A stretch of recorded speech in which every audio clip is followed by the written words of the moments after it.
Bonjour tout le monde.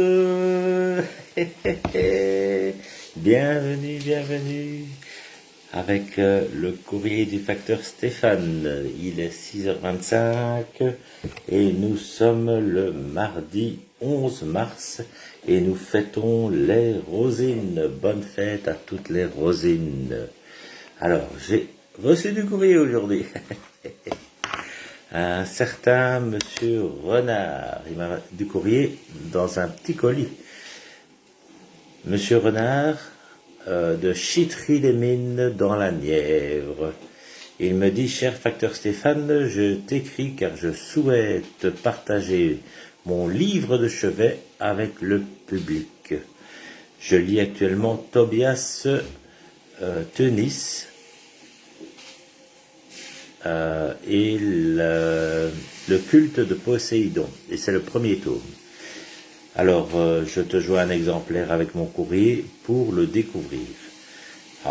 Donc nous allons Tobias Tuis et le culte de Poséidon, voilà, tout le monde voit. Merci Monsieur Renard de ce livre, de votre livre de chevet. Alors c'est une quête mythique de plusieurs personnages afin de découvrir des mystères enfouis, entrelacés de dangers surnaturels et contre le temps. Alors Tobias devra puiser dans des ressources insoupçonnées pour affronter des forces des plus terrifiantes et imaginaires. Alors ce livre est écrit par Bruno Krupa et c'est sa première expérience littéraire où l'on rentre dans l'imaginaire mythologique. Je t'en souhaite bonne lecture pour le vivre dans ta tête. Alors, bonne lecture, signé Jules. Merci Monsieur Renard de Chitry-les-Mines.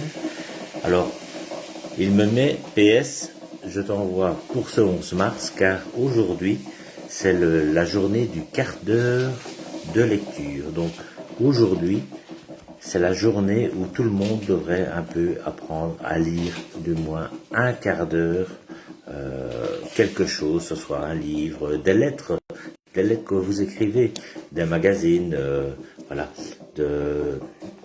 c'est en fait d'enrichir un petit peu l'instruction, les rêves qui passent par les livres, qui passent par la lecture. Voilà. Donc je vais m'empresser. Il y a beaucoup, mais un quart d'heure tous les jours, je pense que j'y arriverai. Donc Tobias Tuis et le culte de Poséidon, le tome 1, donc je suppose qu'il y aura un tome 2, c'est de Bruno Krupa, voilà. Ça va être magnifique. Donc aujourd'hui, lisez au moins un quart d'heure et demain, faites de même. Un quart d'heure de lecture, un livre, un magazine, une bande dessinée, des lettres ou des cartes, voilà, allez revoir peut-être des lettres que vous aurez conservées, etc.